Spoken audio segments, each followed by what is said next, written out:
ये वतन का राग सुनने वाले सभी श्रोताओं को हमारा नमस्कार। मैं महसूस करता हूं कि संविधान साध्य है, ये लचीला है, पर साथ ही ये इतना मजबूत भी है कि देश को शांति और युद्ध दोनों के समय जोड़कर रख सके। भारत के संविधान से जुड़े अपने काम को पूरा करने के बाद ये वक्तव्य दिया था डॉक्टर भीमराव अंबेडकर ने, जिन्हें भारतीय संविधान के जनक के रूप में मान्यता प्राप्त है।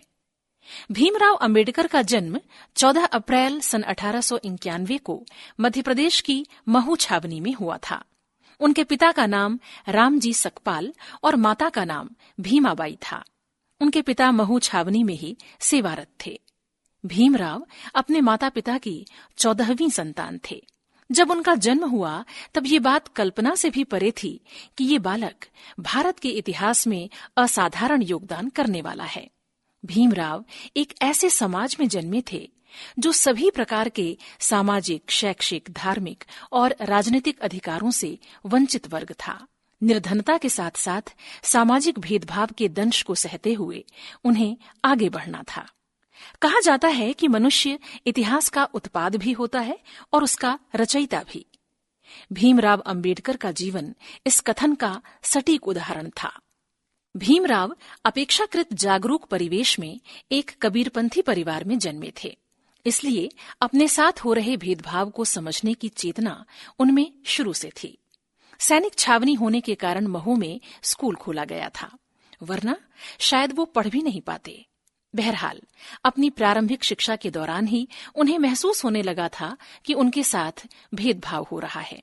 बावजूद इसके गवर्नमेंट हाई स्कूल सातारा में 7 नवंबर सन 1900 को पहली कक्षा में प्रवेश के साथ ही उनकी शिक्षा का जो सिलसिला शुरू हुआ वो निर्बाध जारी रहा और उनकी गिनती दुनिया के सबसे अधिक शिक्षित लोगों में हुई।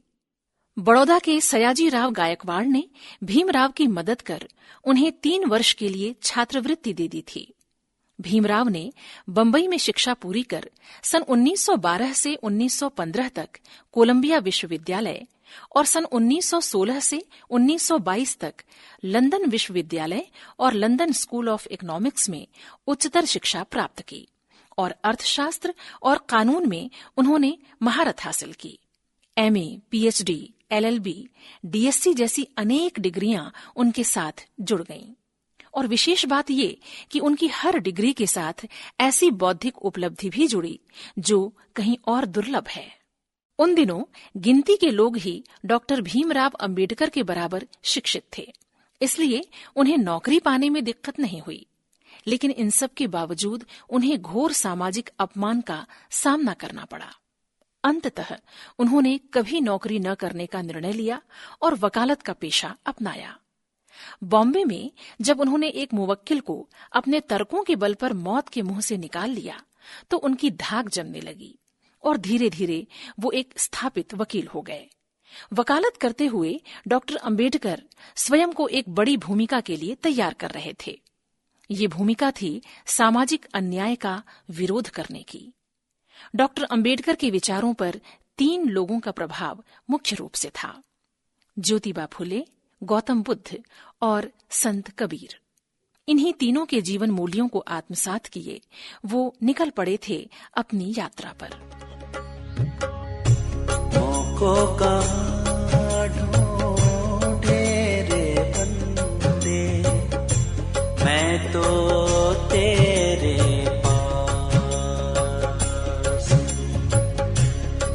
को कहाँ ढूंढे रे बंदे, मैं तो तेरे पास।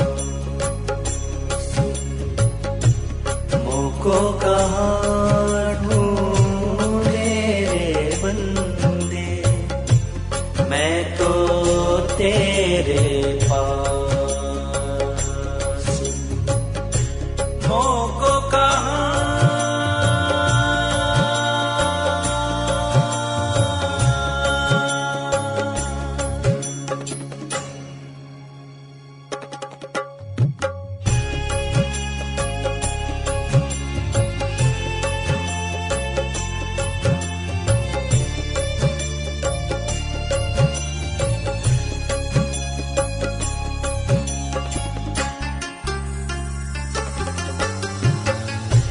ना तीरथ में ना मूरत में, ना तीरथ में ना मूरत में, ना एकांत निवास में, ना एकांत निवास में, ना मंदिर में ना मस्जिद में, ना मंदिर में ना मस्जिद में, ना काबे कैलाश में, ना तीरथ में ना मूरत में, ना एकांत निवास में, ना मंदिर में ना मस्जिद में, ना काबे कैलाश में। मुझको कहाँ ढूंढे रे बंदे, मैं तो तेरे पास हूँ। मोको कहाँ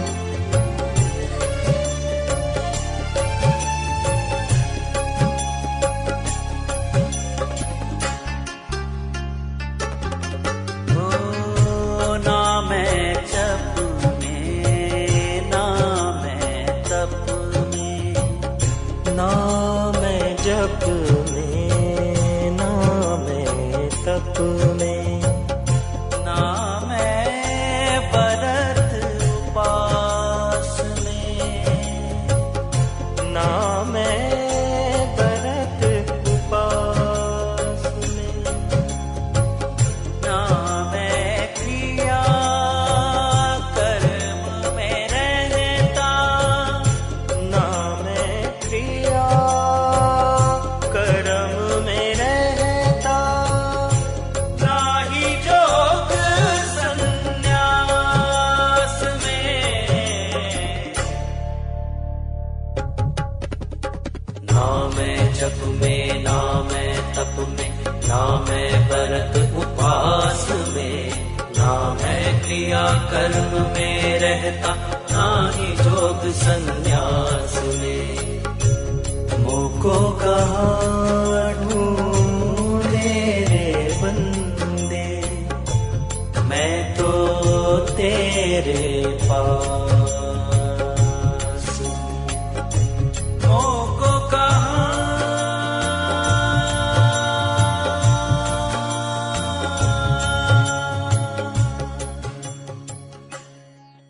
डॉक्टर भीमराव अंबेडकर भारत के गरीबों, विशेषकर शोषित और अपमानित समाज के उद्धार के विषय में लगातार सोच रहे थे। तभी उन्हें आंदोलन के विषय में सूझा। उन्होंने महाड़ नामक स्थान पर होने वाले अन्याय के विरुद्ध लोगों को लामबंद किया। 19 और 20 मार्च 1927 की ये तारीख थी, जब लगभग 10,000 लोग महाड़ बावड़ी की ओर एक साथ चल पड़े, जिसका पानी पशु तो पी सकते थे, लेकिन उन्हें मनाही थी। इसी तरह मई सन 1930 में कालाराम मंदिर में प्रवेश हेतु भी उन्होंने 20,000 लोगों के साथ अहिंसक आंदोलन आरंभ किया, जो 5 साल तक चला। इस तरह उन्होंने शोषित समुदाय में सामाजिक न्याय के लिए चेतना पैदा की। शिक्षा को वो एक अस्त्र की तरह मानते थे।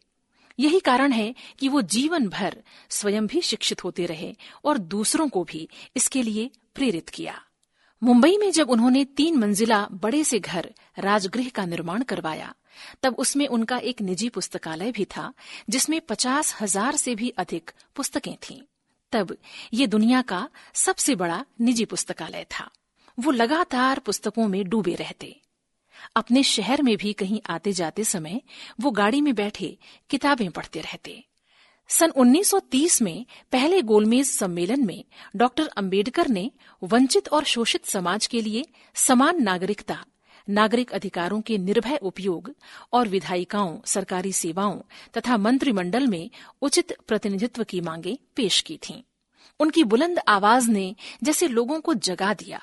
उनका सार्वजनिक जीवन अत्यंत व्यस्त था। इसी बीच उनकी पत्नी रामाबाई का सन 1935 में निधन हो गया। इस घटना ने उन्हें भीतर तक तोड़ दिया, लेकिन जल्दी ही वो फिर से सार्वजनिक जीवन में सक्रिय हो गए। डॉक्टर अंबेडकर का राजनीतिक करियर सन 1926 में शुरू हुआ और 1956 तक वो विभिन्न पदों पर रहे। 1926 में बॉम्बे के गवर्नर ने उन्हें बॉम्बे विधान परिषद के सदस्य के रूप में नामित किया। 1936 तक उन्होंने इस पद पर कार्य करते हुए अक्सर आर्थिक मामलों पर अपने विचार रखे। सन 1936 में डॉक्टर अंबेडकर ने स्वतंत्र लेबर पार्टी की स्थापना की, जिसने सन 1937 में केंद्रीय विधानसभा चुनावों में 13 सीटें जीतीं। डॉक्टर अंबेडकर को बॉम्बे विधानसभा के विधायक के रूप में चुना गया। वो सन 1942 तक विधानसभा के सदस्य रहे और इस दौरान उन्होंने बॉम्बे विधानसभा में विपक्ष के नेता के रूप में कार्य किया। सन 1936 में ही उन्होंने अपनी पुस्तक एनाइलेशन ऑफ कास्ट प्रकाशित की, जो उनके न्यूयॉर्क में लिखे एक शोध पत्र पर आधारित थी। डॉक्टर अंबेडकर एक गंभीर विचारक थे। समाज और देश से जुड़े विभिन्न विषयों पर उनका चिंतन अनमोल है, जो उनकी लिखी पुस्तकों में दर्ज है।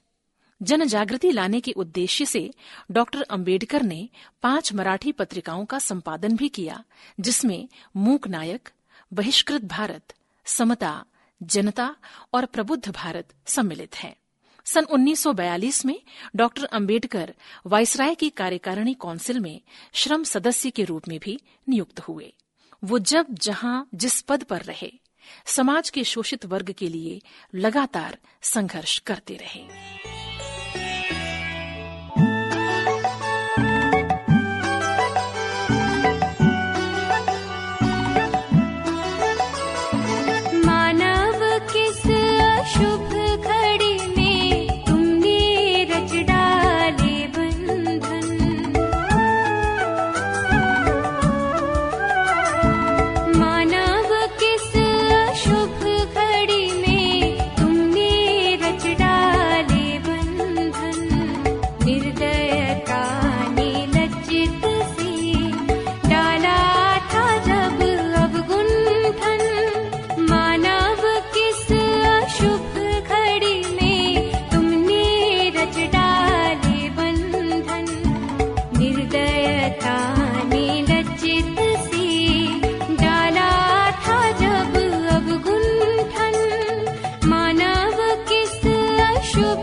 पशुबल देती,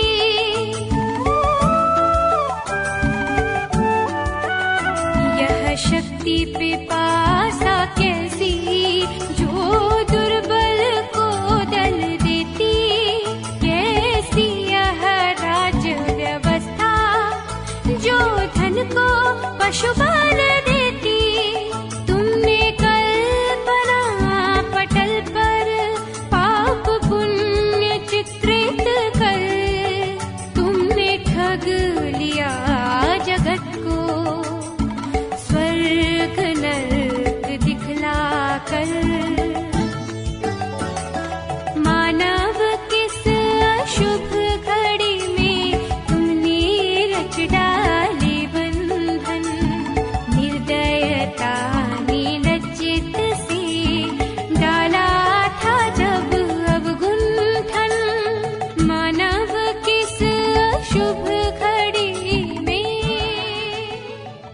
15 अगस्त सन 1947 को देश आजाद हुआ। डॉक्टर भीमराव अंबेडकर भारत के पहले विधि और न्याय मंत्री नियुक्त हुए। 29 अगस्त सन 1947 को डॉक्टर अंबेडकर स्वतंत्र भारत के नए संविधान की रचना के लिए बनी संविधान की प्रारूप समिति के अध्यक्ष बने।